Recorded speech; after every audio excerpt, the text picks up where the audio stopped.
y vamos a hablar de lo que hemos venido anunciando durante todo el programa. Tenemos un tema importante para el Estado peruano en estas semanas que puede definir lo que va a ser la acción del gobierno en los próximos años. Y para ese fin hemos invitado al defensor del pueblo encargado, el señor Eduardo Vega, para hablar de un trabajo que la Defensoría viene realizando hace muchísimos años. Tengo en mis manos el informe número 92 de conflictos sociales de octubre de este año, que emite la Adjuntía para la Prevención de Conflictos Sociales y la Gobernabilidad.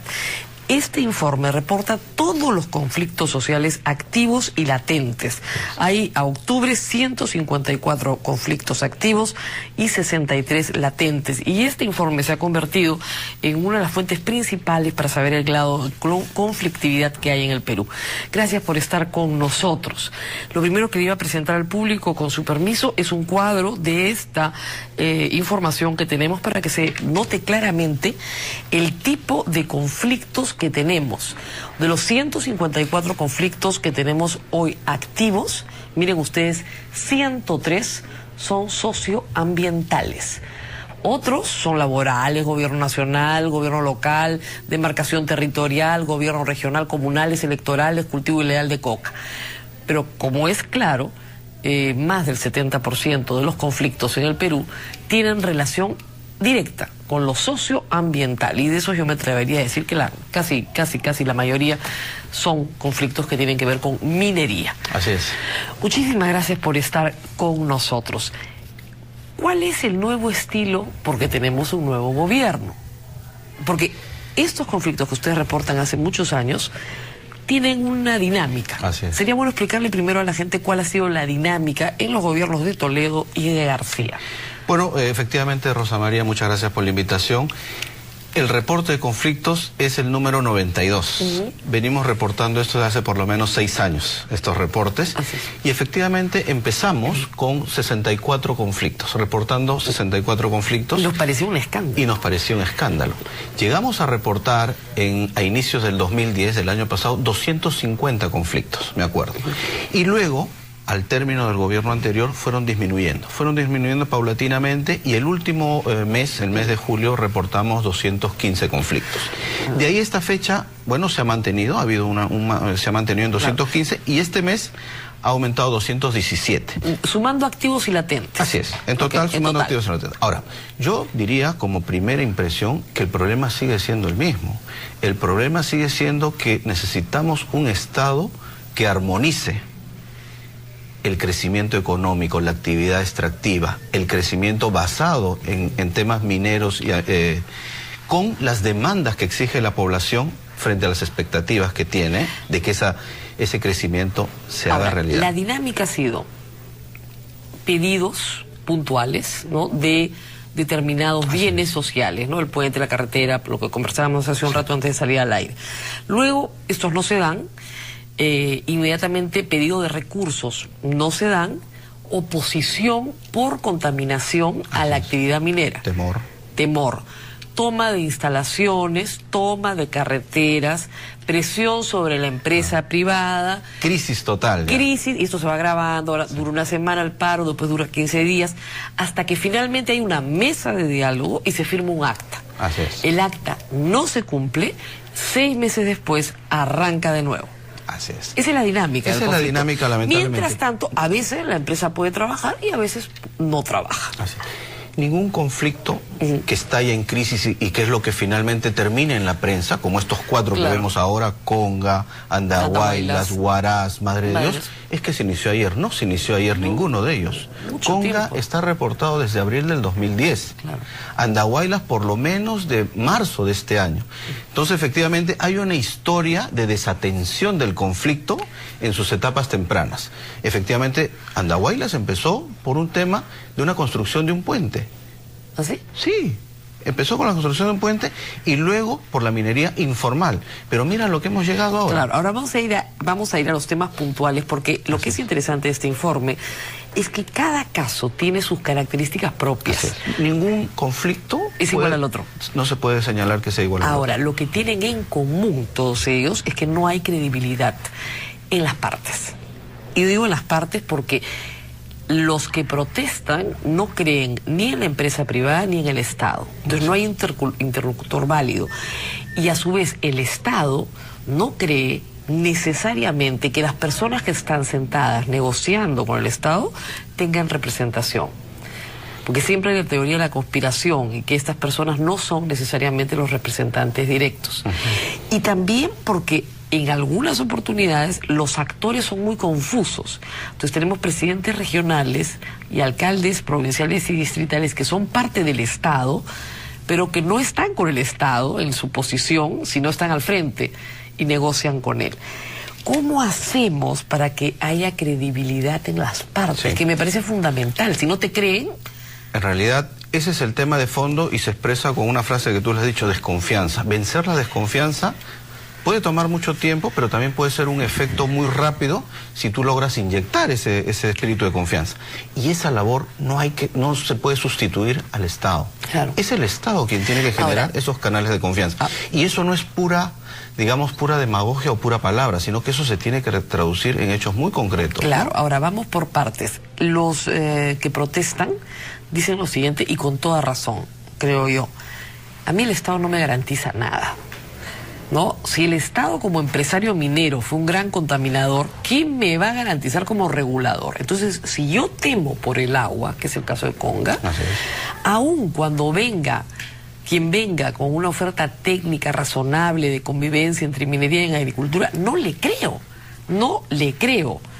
Entonces, si es que va a ser el camino, el de la convivencia de agricultura y minería, ¿cómo persuadir a la población de que sí hay soluciones técnicas? Ustedes tienen el magisterio de la persuasión. Nosotros tenemos. Por eso ahora, la Defensoría, ¿qué hace en ese por caso? Ejemplo, mira, yo lo que he notado, y eso va al punto es que no están saliendo a hablar los técnicos. Yo creo que están saliendo a hablar los políticos, estamos saliendo a hablar sobre cosas generales, y en el caso de Conga no se ha explicado claramente, por ejemplo, cómo el proyecto sí garantiza que efectivamente el agua no se va a ver afectada. Es la etapa hoy de hablar de esos temas, porque es posible, como le digo, cuando uno está cerrado en una posición, simple y llanamente, o sea, digamos, no hay negociación posible. Puede haber diálogo y negociación si yo te digo, mira, yo no estoy de acuerdo con que haya minería, pero estoy dispuesto a escuchar si hay una solución alternativa. Pero si yo te digo, yo no estoy de acuerdo con que haya minería, y no va a haber nunca minería, porque es muerte o minería, no hay instancia de diálogo posible. Exacto, ¿no? Bueno, lo primero hay decir que hay una política nacional del Estado que tiene que definirse claramente, que eso no lo define un presidente regional ni una población. El presidente de la República ya dijo, Conga va, porque ha cumplido todos sus trámites, los del Estado formal. Y es una política nacional. Claro, lo del Estado formal los ha cumplido todos. De lo que se trata ahora, creo yo, es de dar garantías de que ese ¿Quién puede dar garantías? ¿Puede ser la Defensoría? Bueno, yo creo que primero es una instancia técnica. La Defensoría no es una instancia técnica. Primero tiene que haber el estudio de impacto ambiental. Está aprobado. Está aprobado. Y tiene que haber una autoridad que garantice que ese estudio da las garantías suficientes. Supongamos que estaba... Pero la gente no le cree. Ahí está el problema. Ese es el problema. Usted puede tener el mejor estudio de impacto ambiental. La empresa ha dicho, vamos a tener más agua, en fin, hay un montón de argumentos técnicos. Así es. No le creen. Punto. No le creen. Entonces, el problema aquí es... revertir esa situación de desconfianza. ¿Sí? Bueno, ese es un punto en el que si no lo abordamos ahora, no lo podemos dejar para después. No hay nada que se pueda hacer. Así es, no habría nada que se pueda hacer y paralizamos el país.